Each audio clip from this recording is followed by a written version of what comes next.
that the sun shines down its power to all the world and makes the wind blow strong as it will. I wonder how gentle rains can fall upon the land, so lovely earth can stay lovely still.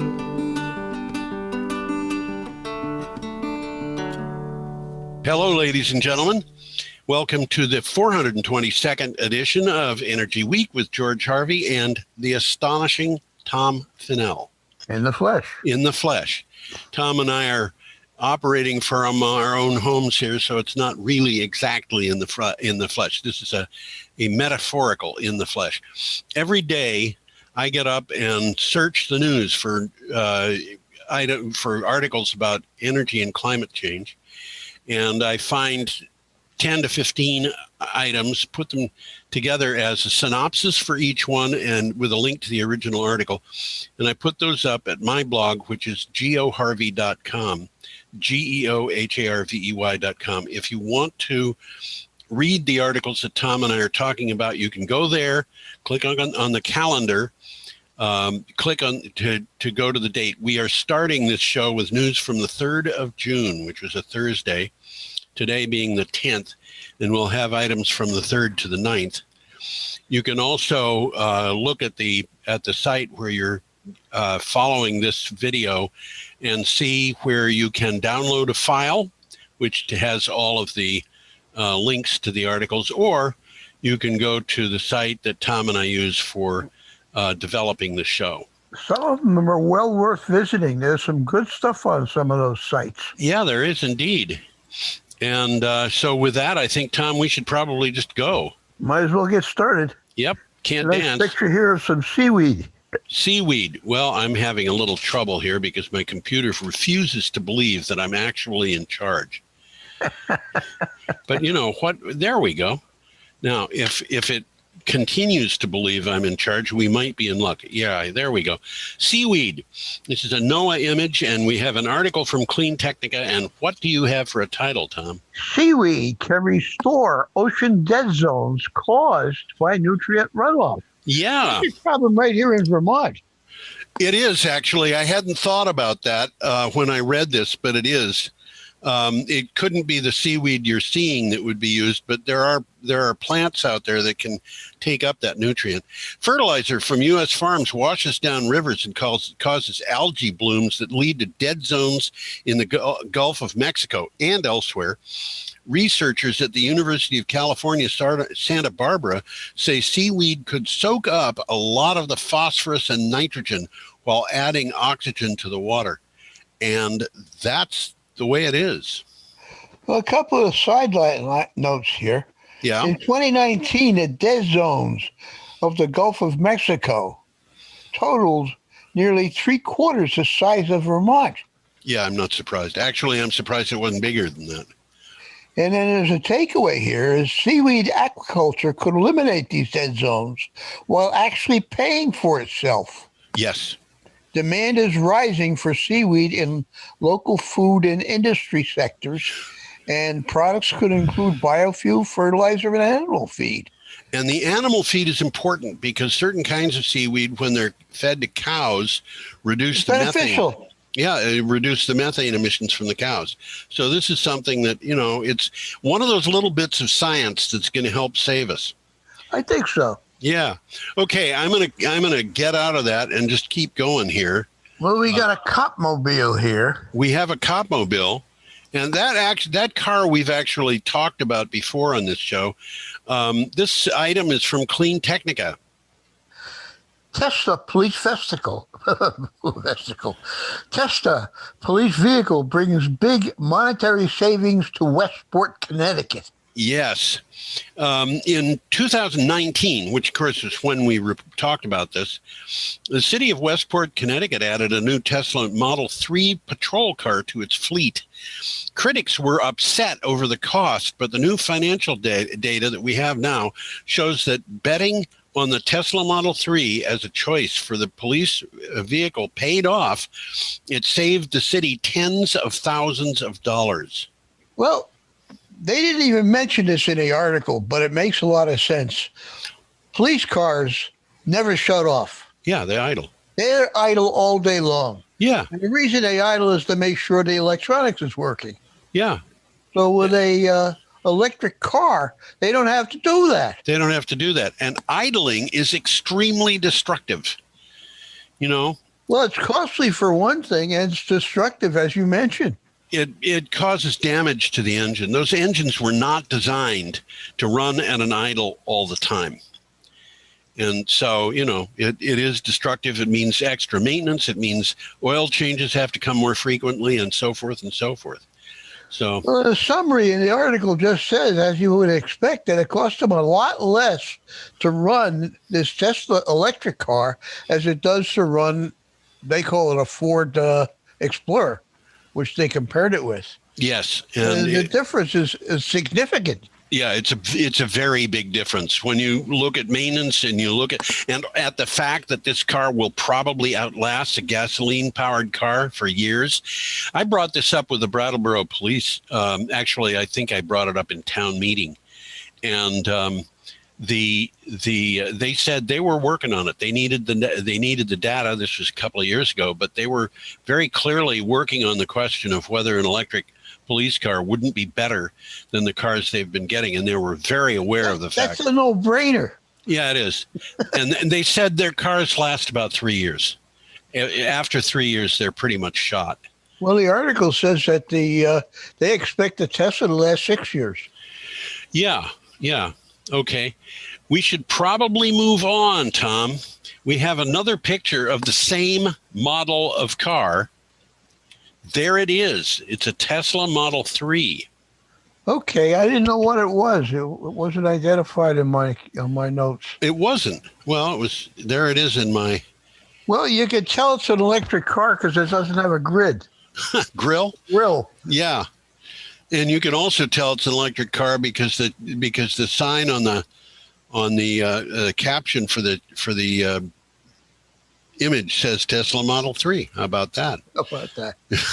Well, I might say what you were going to say, and then No, you go ahead, Tom.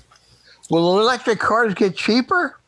Definitely. Yes, absolutely. This is from CleanTechnica. With falling costs of production batteries and dedicated production lines in car makers' plants, EVs will be cheaper than gas-powered cars on average within the next 6 years. Cost-competitive EVs on the short term are inevitable, according to Logan Goldie Scott, head of clean power at BNEF, which is Bloomberg New Energy Finance. This is something. It's really remarkable. There's a law of economics. I've mentioned it before, called Wright's Law. And it just says when there's new technology, the price of that technology is going to go down in a manner which is very predictable. And we've seen this with computers. We've seen it with... Absolutely. That's a good comparison. Yeah. And with computers, the drop in prices is absolutely astonishing. If you go to, I've mentioned this before too, and I hope I don't offend anybody by mentioning it again. It'll get boring after a while, but at Wikipedia, there's an article called FLOPS, F-L-O-P-S, which means floating point operations per second. And it has, among other things, an estimate of the costs of the computer hardware that is needed to produce a gigaflops, which is 1 billion floating point operations per second. And in 1961, their estimate is that would have cost $160 billion. Today, they say it costs about 3 cents. And that's just the constant decline in the cost of computer operations and equipment. Well, this article didn't mention much about the reason why electric cars are getting cheaper is because the batteries are getting cheaper. And the batteries are getting cheaper because assembly lines are being built. There's a thing in the news today, maybe it was yesterday, and if it is, it's in this show. I don't remember about the fact that one of the big battery manufacturers is putting $2 billion into upgrading a battery plant in Europe. And, the reason, it's because they've got this huge increase in demand. VW ordered $16 billion worth of batteries. That's an order from a car company for batteries from one manufacturer. Last week, we talked about a rather innovative battery technology that's really going to upset the market. I think they're hitting the nail on the head with that. Yeah. Well, we do, but Tom, we just do that over and over again. It just keeps coming. The news just keeps coming about how the price of batteries is going down. And as the price of batteries goes down, the price of cars goes down. And if these things hit the cost of internal combustion cars within 6 years, that means that you'll be able to buy a car that is cheaper, actually probably more reliable, very much cheaper to run. I mean, the cost to run these things is just a fraction of the cost of running cars with internal combustion engines. Why would anybody buy a car with an internal combustion engine? Anyway, we should probably keep going. And I think we should. We covered that one pretty well. Yep. We're up to Friday, June 4th, and we have a picture of various parts of Chestnut Tree, the leaves. This is very interesting, especially to me. Yeah? How so? Well, I used to date this woman who was a member of this American Chestnut Association. Okay. So chestnuts were a big thing for her. Yeah. And using resources from this foundation, we traveled around the 3 states, New Hampshire, Massachusetts, and Vermont, looking for chestnut trees. Really? Didn't find very many. I only found about a dozen. We had, when I was living in Winchester, New Hampshire, when I was a kid, now we're talking about over 50 years ago, but we had chestnut trees on the property, and they would try to grow up. And, after they got to be a couple of inches thick, they would die. So the blight was getting them. Yeah, it was the roots of the old plants just trying to come back, trying to come back. That's what they do. And they may still be there for all I know. I do remember, though, visiting a kind of a swampy area in Guilford. Yeah. And there were 2 very healthy chestnut trees. Really? There. Well, anyway, this item comes from the Bangor Daily News. And it does that, yeah. What do you have for a title? It says, conservationists are planting the seeds of history's biggest ecological turnaround in a Maine forest. Yep. An orchard in coastal Maine is one of 3 where researchers have planted what could be the forest of the future. But what makes that forest different is that it contains the next wave of American chestnut trees. And of course, what they have done here was to genetically modify the chestnut tree so that it's blight resistant. Hello? Hello, Tom, you there? I'm still here. Okay. That was my phone ringing, but I didn't answer it. Well, when mine... Chestnuts were once the most valuable trees this side of the Mississippi River. Yeah. They were extremely valuable for all kinds of things. Well, they ate the nuts, of course, but they baked chestnut flour, made chestnut pudding, but they used it as a premium wood for building, for houses, furniture, instruments. When I was a kid, I remember that hearing from a forester, I think it was a forester, that there was an old woman who lived in the area whose husband had died many, many years before. He was a carpenter, and she ran out of money and was wondering whether she should sell her house. And she invited a couple of people by to look at things that she had to see if she could sell them. And when she took one of them into the barn, he was astonished. And she said, "What do you think this wood is worth?" And he said, "I think you could retire on this safely." And the reason was the entire barn was full of sawed chestnut lumber, and it was like in widths of 14 to 18 inches. And, there it was, just sitting there. Okay, we should keep going. We have a next picture, which is a picture of Ørsted wind turbines. And that's what it says. Energy Matters is the source of this. What have you got for a title? Danish energy giants Ørsted intends to chip $57 million into renewables. That, by the way, ladies and gentlemen, is billion with a B, not. This is significant. It is. Denmark's multinational power company, Ørsted, has made a global statement with a new commitment to spend $57 billion between 2020 and 2027. Quote, our aspiration is to become the world's leading green energy major by 2030, end quote, said Ørsted chief executive Mads Nipper. This, by the way, is Ørsted, which used to be called Danish Oil and Natural Gas, and it is completely out of the oil, natural gas, and other fossil fuels investments that it had once had. Well, Ørsted is planning to have 50 gigawatts in installed capacity by 2030, which is not too far in the future. And what's as you've heard me say in the past, a gigawatt is a bigawatt. I was going to ask you what a gigawatt was. Yeah, all right. Yeah, well, we're talking about some significant changes here. We're talking about significant investment. These guys are not fooling. And I remember it was after we started the show that the people at Ørsted said, you know what, we've got to get out of the fossil fuels business. And they weren't kidding. And now they're not kidding either. It looks like they had their finger on the pulse. I think they did. Okay. Our next item is from CleanTechnica, and we have a picture of shipping containers on a what is that called? What is it that the ships pull up to? This isn't a dock. It's a quay.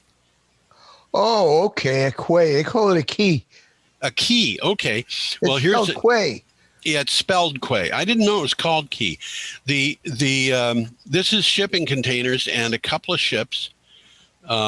And those funny looking things in the middle of the picture are cranes, the blue cranes, things. Right, exactly. And they're on basically a what you might call a very wide gauge railroad. I was just going to say they're on rails. So they're on rails. Slide sideways. Yeah, and those rails are probably 50 feet apart. But yeah, I wouldn't be surprised. They're up there. They're in that vicinity. Yeah. Okay, this is from CleanTechnica. What do you have for a title? Denmark, Norway, and the U.S. to lead a zero-emission shipping mission. Yeah, I found this significant too. Yeah, I found this very interesting. The governments of Denmark, Norway, and the United States, along with the Global Maritime Forum and the Maersk McKinney Møller Center for Zero Carbon Shipping, announced that they will lead a new zero-emission shipping mission as part of mission innovation. Maritime shipping represents a lot of greenhouse gas. Yeah, and they burn a lot of really, really dirty oil to do that. Crummy stuff, too. Crummy stuff. I think they typically burn number 6 fuel oil. But the cheapest stuff they can get, and it's just one step above chewing gum. I hadn't thought of it in quite those terms. Yeah. Okay. Should we go on, Tom? Yeah, let's move along to see a very unusual picture of Texas. Yeah, this is Texas, all right. And we have this particular item is from the Engineering News Record. Texas passes reforms to winterize power infrastructures. And my parenthetical comment is it's about time. It's about time, yes. They were warned about this over 10 years ago, and a lot of people died because they didn't to do anything about it. Texas lawmakers completed the final version of Senate Bill 3 in response to the outages that resulted in the deadly February winter storms. It aims to bolster Texas electricity infrastructure and require power plants to be prepared for extreme weather conditions.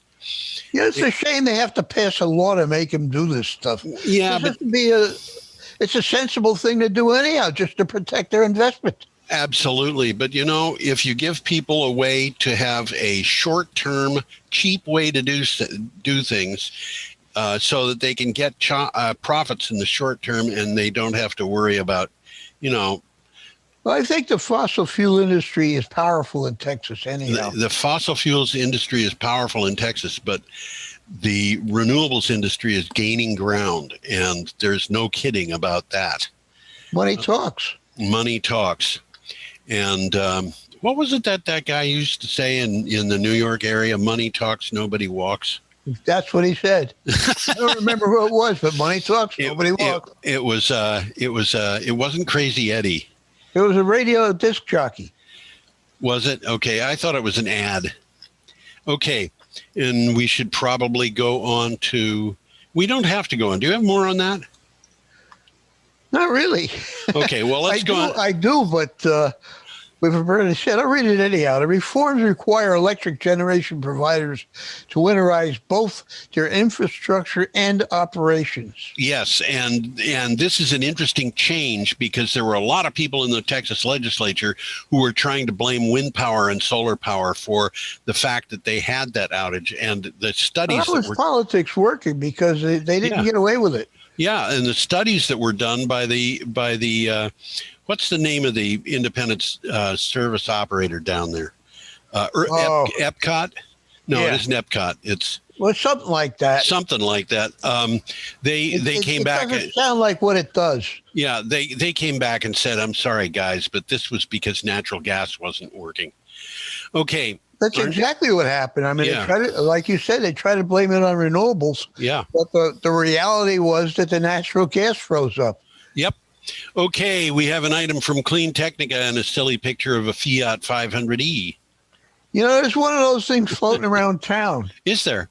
And yeah, it's been around for a while. It's I think it's an electric car. It does not look as silly as this thing with that stuff going on in the background. I can tell you that. Matter of fact, it is an electric car because I drive by it.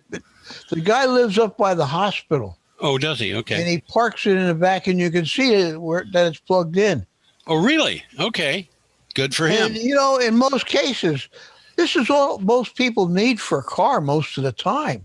Oh, yeah, absolutely. Most people don't need a range of 500 miles or anything even to Well, they don't need a four-door sedan with a trunk either. No, they don't, for most of their stuff. Okay, this is from CleanTechnica, and it's about Fiats. What do you have for title, Tom? Fiat plans to go all in on electric cars by 2030. Now, that's coming up pretty quick. Yes, it is. According to Autocar, Fiat boss Olivier Francois announced, quote, between 2025 and 2030, our product lineup will gradually become electric only, end quote. This, folks, is big news. EVs are not just for wealthy people anymore. They are say that again. EVs are not just for wealthy people anymore. They are for everyday transportation, for everyday people who are doing everyday things. And that is not Fiat is looking at the actual market. And let me read this one sentence. Go ahead. It has plans to address the need for EV chargers in communities with lots of apartments and condominiums, and is looking to increase the number of fast charging points available to its customers. Yeah. And all of, you know, the auto manufacturers who are really getting interested in EVs, it seems like all of them are doing something about making sure that everybody's got charging places nearby. So well, you know, it isn't going to be too far in the future where all the gas stations we see are going to be replaced by charging stations. I absolutely agree with you. And of course, there's going to be technology involved because the charging times are getting quicker. Yes, indeed. Okay, our next item is from CleanTechnica. And there we go. It's a couple of sequoia trees. Yeah, and you know, I mentioned to you before we started the show, Tom, this reminds me very much of a John Wayne movie called The Big Trail. And at the end of The Big Trail, he has been a scout for a wagon train going across the Northwest. It was the first wagon train to make it to Oregon. And he winds up walking through a sequoia forest, which was, by the way, a good deal more impressive looking than this. But it shows John Wayne down at the foot of one of these trees. And the tree was unbelievable. John Wayne looked like an ant on that tree. How big do you think those trees are in the picture? Well, that biggest one that's toward the middle. Yeah, the biggest one that's toward the middle, I wouldn't be surprised if it was 25 feet through. The other ones are smaller. You mean I the don't. diameter? Yeah, Yeah. I really can't guess. It's got to be that big because we see pictures of them with roads going through them. Yeah, yeah. Okay, this is CleanTechnica has this article. What do you have for a title? Fire killed 1 in 10 of the Earth's most fire-resistant monarch sequoias in 2020. The Visalia. What a shame. Yeah, the Visalia Times Delta, which is a name of a publication, obtained a draft National Park Service report that puts a number on the Castle Fire's climate-fueled toll. Between 5,500 and 10,000 monarch sequoias, Wow. which is 10 to 14% of the world's mature sequoia population, perished in that fire. And when they talk about fire resistant, what they mean is the bark on these trees is so thick that you have to have an unbelievable fire to burn through it enough to destroy the cambium layer underneath it. And yet that fire did that. And, you know, well, they talk about this Castle Fire, and they say it was the most destructive for California sequoias in 700 years. Yeah. And the sequoias are some of the world's most efficient when it comes to removing carbon from the atmosphere. Yeah. So this is a double whammy. It's a double whammy, and it's just a shame when you think of these trees. Some of them are well over 1,000 years old, and you know there are old trees in this world. Trees last a long. I used to live in a town in England where the local church had a. The local church was built where it was because there was a yew tree there in the year 1260. And when I was there in 1962, that tree was still there. I bet it was pretty big. It was a beautiful tree. And speaking of beautiful trees, we have to go on to our next item, which is shows a forest in Alaska. Yeah, that's what it looks like to me. This is from CleanTechnica, and it's also about California. So the connection between California and Alaska, we will explain that. What do you have for a title, Tom? California Assembly passes groundbreaking deforestation bill. I got to point out, it's not yet a law. Yes, indeed, but it does have an effect on a forest like the one that we're seeing in Alaska and forests in places like tropical rainforests. In a landmark vote, California policymakers took a major step toward protecting the world's forests. The state assembly passed a groundbreaking bill to ensure that procurement contracts protect boreal and tropical forests and fundamental indigenous rights. So they're protecting the rights of indigenous people, and that's not just American Indians. That means Australian Aborigines. It means people who live in Peru. You know, they're talking about the procurement process. The contracts that are sold have to guarantee if you're going to have wood for building in California, that wood has to have been procured properly under the law. The article says that the boreal forests hold twice as much carbon per acre as tropical forests. That's interesting, isn't it? It is. And in Canada alone, where the most intact boreal forest remains, contain twice as much carbon as the world's oil reserves. Well, maybe there's hope for us. What do you think? By the way, a boreal forest is what you see there. It's like a cold weather forest. Yeah, that's right. And you don't have to go too far north. There's some boreal forest in Vermont, but it's usually on mountains. But yes, you don't have to go too far north to see that all you see is boreal forests. That's right. That's right. And you know, if you look at the maps of where they are, you'll see that the boreal forests in places like Quebec are just huge. Well, absolutely huge. None of them are deciduous trees. They're all these skinny conifers. I'm not sure which kind of conifer they are, but they're all these skinny trees. All these skinny trees. Okay. Our next item has to do with blueberries. How about that? Blueberries. Aha. And I don't have any blueberries right now. I got strawberries, though.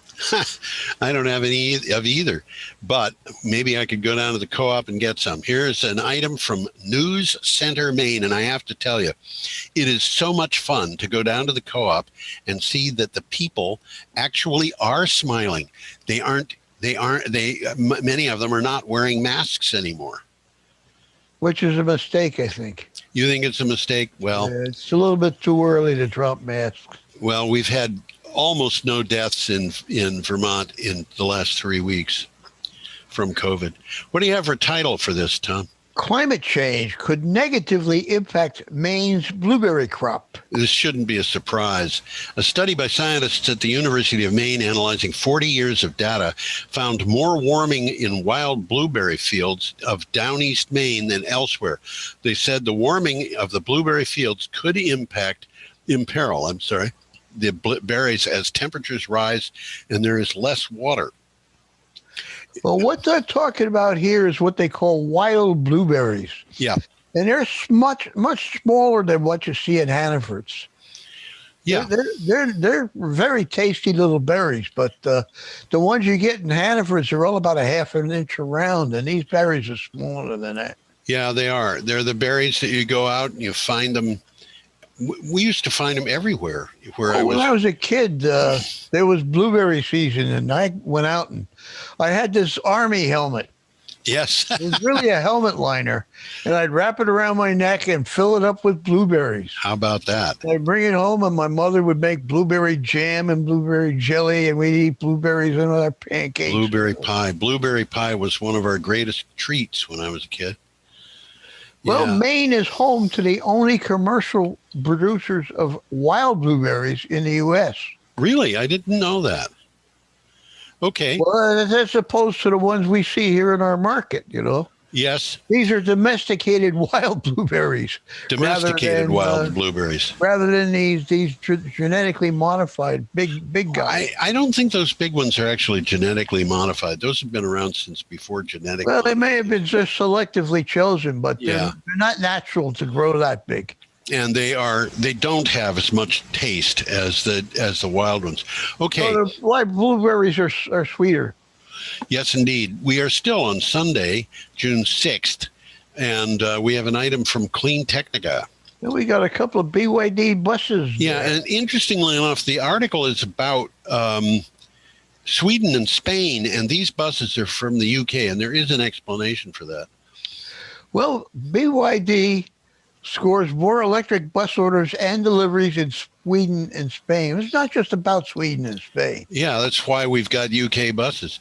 BYD keeps rolling out more and more electric buses, unlike the United States, especially in Europe. This week, the news is that it delivered 30 more electric buses in Spain.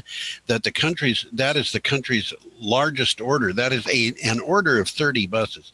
And it got an order for 79 electric buses in Sweden, the first order by... Everybody's getting in line here. Everybody's getting in line. 250 electric buses. Yeah. Of course, Norway, Sweden, Denmark, and Finland. And we've got places like the UK buying electric buses. Why? Italy, Romania, the Netherlands. Yeah, everybody's buying electric buses. Well, in the UK, they're actually making them in Britain. Well, we make electric buses in the United States, but we make a number that is tiny compared to what's made in China. Absolutely. And we have BYD buses made in the United States, but for every bus we make in the United States, there's probably 100 or 150 made in China. And that's because the burgeoning market for electric buses burgeoned starting in the last year of Barack Obama's presidency, but nobody noticed at the time because it wasn't really obvious yet. And then during the Trump administration, the U.S. government was not interested in trying to promote electric buses, so we fell behind the rest of the world. Well, again, the buses is one area where electricity really makes sense. Oh, yeah, absolutely. Absolutely. You know, the bus can handle the batteries. The bus has got a specific route. You know how far it's going to go. You've got a dedicated charging station Well, possibility. they can recharge on the way. They can recharge passengers. when they're picking up passengers. Absolutely. Okay, we're up to Monday, June 7th, and we have a picture of a solar array with battery storage. That's rather a large solar array, I might add. That's a big solar array, and it's in California. I don't know. That's real. That's not an artist's concept. I think that's a real array. This is from CleanTechnica. If it isn't real, there's other ones that look like that are real. Oh, yeah. As you can see, it's also built in a desert. Yes. Which makes a lot of sense. It does. What do you have for a title for this? Grid scale, U.S. energy storage capacity could grow 5-fold by 2050. It's going to grow more than that. I was just going to say, Tom, what do you think the likelihood is that it's only going to grow 5-fold? In the latest report from Energy Storage Study, NREL, this is the National Renewable Energy Laboratory, analysts describe significant market potential for utility-scale diurnal storage. That means daily storage, up to 12 hours, in the United States power system through 2050. They found that storage could show a 5-fold increase from today's total. That number 5 just threw me so much that I spent a lot of time figuring it out. And I finally concluded what they're talking about is all storage, and that includes pumped storage. And so pumped storage is not growing the way solar is, but the growth in this is going to be, battery storage. The growth in this, I think, is going to be very largely battery storage. And my bet is that I think you're right, but people are working on some crazy ways to store energy. Oh, they sure are. You saw one where they run railroad cars uphill. Yep, that's You right. saw another one where a crane lifted concrete. Absolutely. And they're pumping water around in old coal mines and stuff like that. All sorts of ways they're pumping water around. But the article says that solar and storage are symbiotic. Yes, and actually wind can be included in that. When you have the three of them together, it's really easy to believe that those three, plus hydro perhaps, will make a system which is far more reliable than what we have with based on coal and natural gas, and far less expensive. Well, today we have 23 gigawatts. Remember what I say about gigawatts? What's that? That they're bigawatts. We have 23 gigawatts of storage capacity in place now. 23 gigawatts. Which are virtually all of which is pumped hydro. Yeah. By 2030, the deployment of battery storage could more than double that. Yes, and by the way, the Northfield Mountain Storage Facility is over a gigawatt.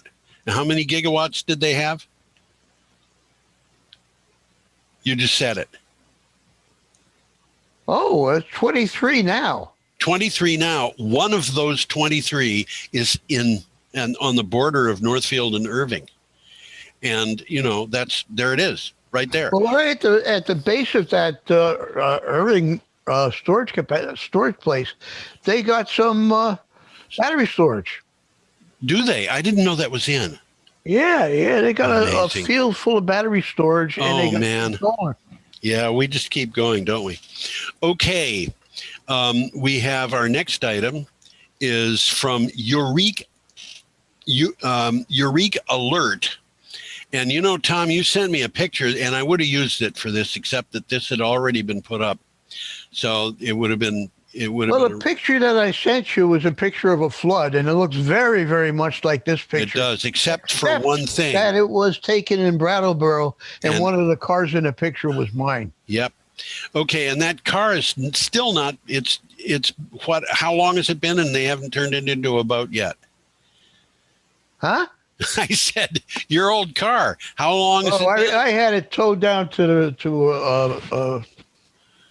maintenance shop, service shop. Yeah, and I remember the guy's words right now exactly. He looked at it, he says, "That's toast." Yeah, well, that's what happens with old cars. I mean, even if you have a brand new car and it gets into a mess like this, it can be toast. Okay, this is from Eureka Alert, and what do you have for a title? Climate change increases extreme rainfall and the chance of floods. Yeah, right. An international research team has concluded that increases in extreme rainfall and flooding are projected to continue as global temperatures keep rising. Excuse me just a second. Oh, I heard a noise. It's the neighbor mowing the lawn.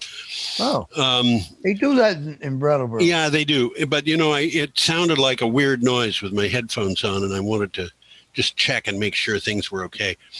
Limiting warming to 1.5 degrees Celsius will help limit changes in extreme rainfall, though some adaptations will be required.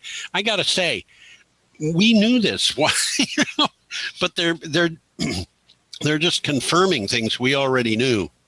Well, there's a strong fossil fuel lobby that's trying to fight all of this. Yeah. Okay. In urban areas, this is interesting. In urban areas, the risk of flash flooding has increased due to the expanding impermeable landscape increasing surface runoff. That is interesting. As they build up in urban areas, they get more runoff. Yeah. You cover the land with asphalt and buildings, and it's not going to absorb water very easily. You get flash flooding. Yeah. Okay, our next item is, what in the world is that? Do you recognize that, Tom? Well, it looks like a giant animal of some sort. This is from CleanTechnica. Now, I haven't seen pictures of the Sydney Opera House, but is this picture real? Have they painted it that way? No, they didn't paint it like this. This is, I think it's a light show that they're doing. The Sydney Opera House. Light show. Okay. Yeah, okay. I think the Sydney Opera House is white, as I recall. I've seen many pictures of it. Yeah, and it's iconic. I mean, it's really it is. This article did not have a good a photograph to go with it, and I thought, well, I'll get a photograph of Australia, and I came across this thing, and I thought, this is so absurd, I'm going to include it. Okay, what do you have for a title? Will Tesla's billion-dollar investment in Australian minerals inspire Australia to start refining its own lithium? Man. Using renewables. Yeah. Recently, Tesla announced that it will spend $1 billion or more on Australian minerals, and Tesla's chair, Robin Denholm, who is Australian, spoke about how her home country processes lithium. It doesn't, and that could be changed. Here's the irony. They mine almost half of the lithium mine in the world. And then they send it to China to be refined. Why? This is so crazy. But in Australia, everything is crazy. And the reason it's crazy is because they are so heavily influenced by coal mining companies and natural gas and you name it. They just have a government that wants desperately to keep that stuff going. At least the national government does. Yeah, at least the national government does. A little bit more amenable to us. Yep. Renewables. You should check your microphone, Tom. You sound very distant. Oh, it's just there you go. Yeah, okay, our next item, we're up to Tuesday, June 8th, and we have another item from CleanTechnica and a picture of a boat. I wanted to make a note about this. Oh. Environmentally, the worst place in the world to send this stuff to be refined is due to a 4,000-mile trip in coal-fired power. Yeah, I know. It would be a tenth of the carbon pollution if Alaska's ore was converted to lithium in Australia. Yeah. Okay. We have a power boat, a Candela C7. Candela, by the way. Yeah, that's pretty neat. It's a Swedish company. And what do you have for a title? Candela C7 electric speedboat takes flight. And when they say flight, they're not exactly kidding. A hydrofoil uses an underwater wing to produce lift, hoisting a boat out of the water for faster, more efficient ride. It's a clever solution that's been around for decades, but it hasn't really gone anywhere as yet. Candela, based in Sweden, has a revolutionary hydrofoil that had reached series production. And Did you see the speed of this boat, Tom, in the article? Miles an hour. How much? 30, 32. That's what 30 knots. That's what they're saying. That's what they're advertising it at. But these boats have been tested at 55 miles an hour. They can't go that fast. Yes, they can.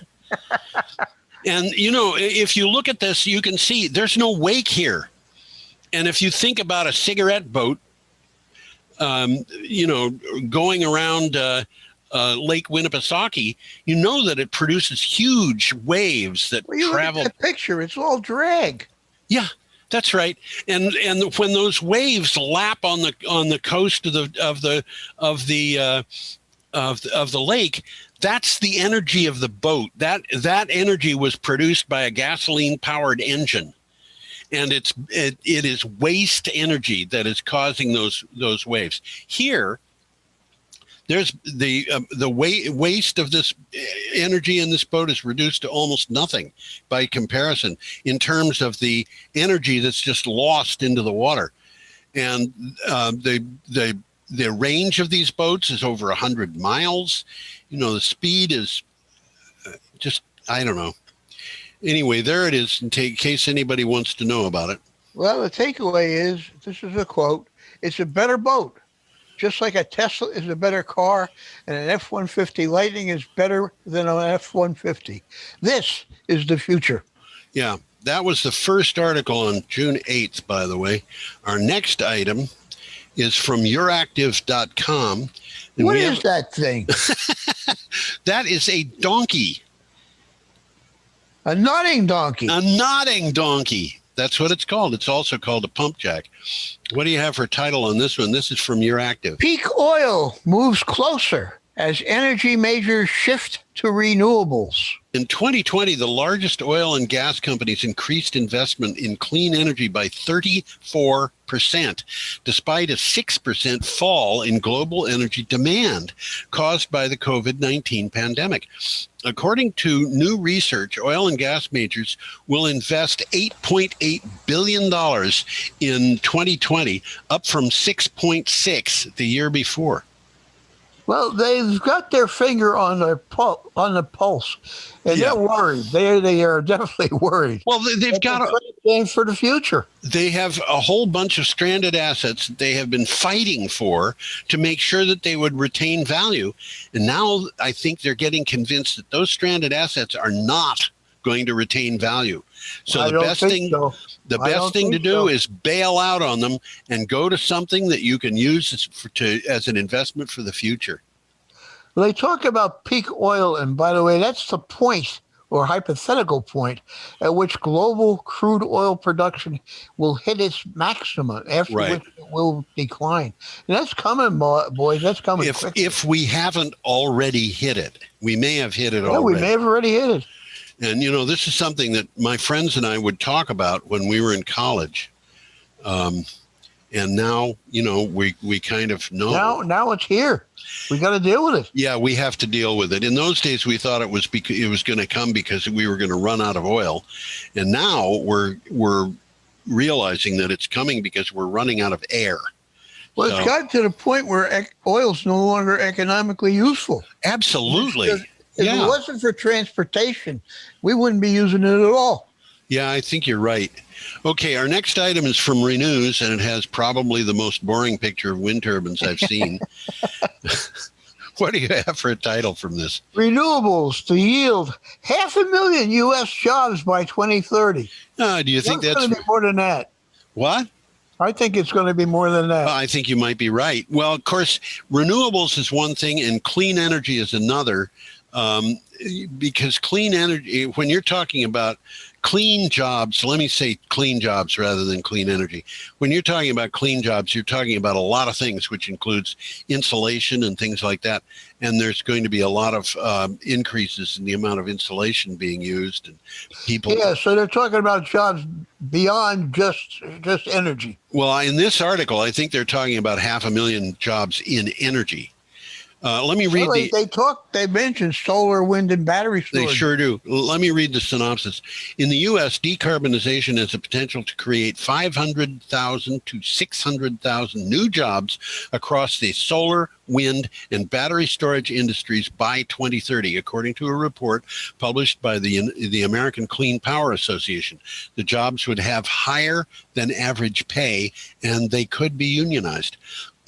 Many of these jobs are going to be jobs building infrastructure, building solar farms, building wind farms, building battery installations, and so forth.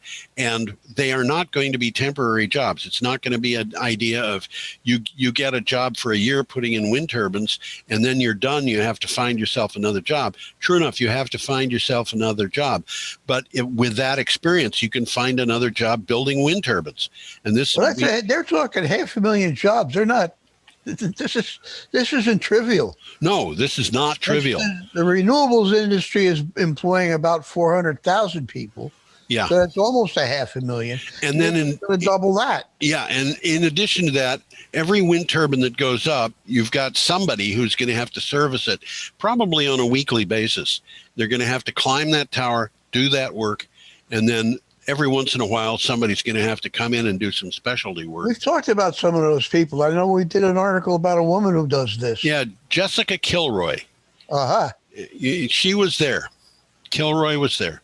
Okay, our next item is about the atmosphere, and this is from Alaska Native News.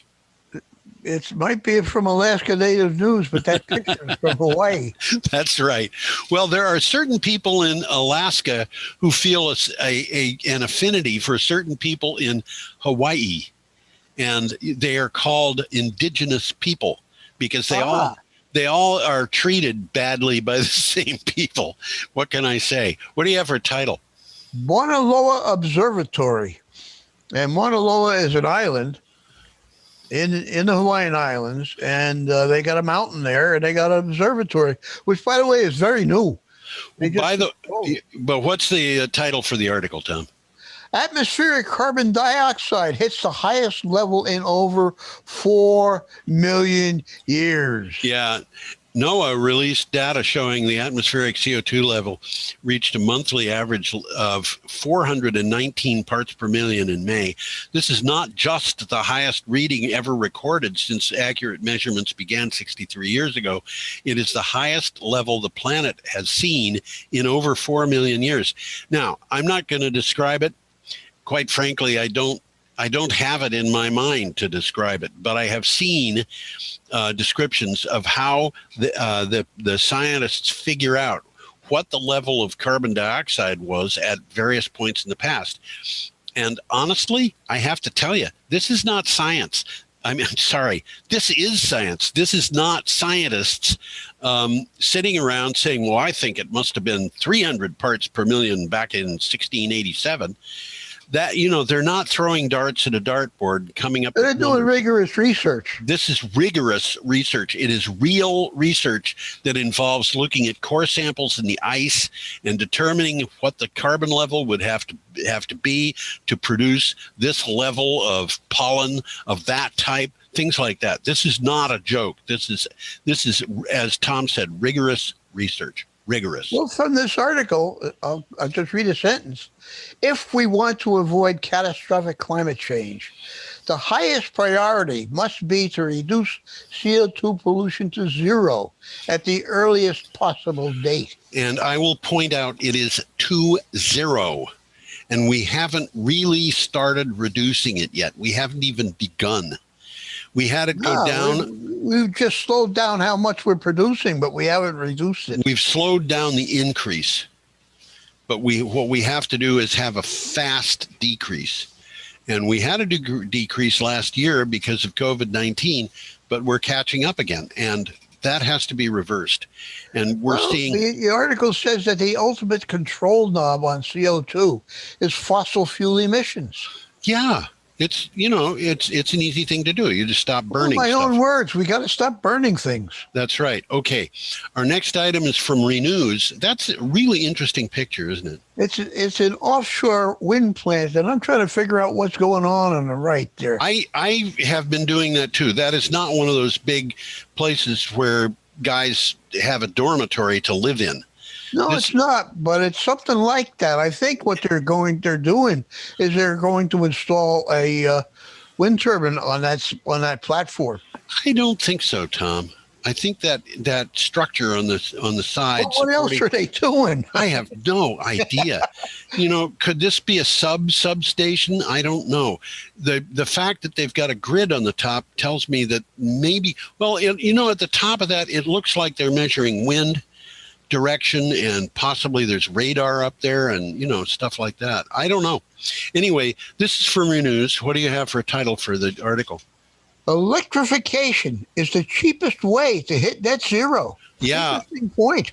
A report from the European Technology and Innovation Platform on Wind and Wind Europe, that is two organizations, one of them being Wind Europe, says the most cost-effective way to decarbonize the European economy is electrification. It says a future net zero system will, quote, cost no more as a share of GDP than energy systems cost today, which means in Europe, 10.6%. So, we're talking about, we have to change, and the change isn't going to cost us anything. So what does that tell you? Well, one of the takeaways is that wind energy alone can electrify 75% of Europe's energy demand. Yeah. Okay. So the technologies are here. Do you have more on that, Tom? Because we've got one last No, I just said it. The technologies are here already. The technologies are here. We don't need new technologies. Okay. Our last picture. The picture is something funny looking here. It's a party favor. Okay, this is from CleanTechnica. What do you have? U.S. Interior Department to explore offshore wind potential in the Gulf of Mexico. I've wondered about that. I have too. The Interior Department announced a plan to assess opportunities in the outer continental shelf of the Gulf of Mexico. This is part of the Biden-Harris administration's goal to deploy 30 gigawatts of offshore wind power by 2030, creating thousands of jobs. I would not say thousands of jobs here. I would say a lot of thousands of jobs. And 30 gigawatts is not to sneeze at. Yeah, that's right. That's absolutely right. And the part of the United States that includes Florida, Georgia, to a smaller extent, South Carolina, Alabama, Mississippi, Louisiana, that area does not have winds that are reliably constant. And no, the winds aren't as good as they are in the Atlantic, which is one of the reasons why they've been overlooking it. Yep. But the winds are there. And there are wind turbines that are designed for low wind. And also, there's the coast of Texas where things are not like that. The wind is more like what's on land. And so it makes sense to look and see what we can get out of that area. That's what the article's about. They're looking at it. Yep. Okay. Do you have more on anything, Tom?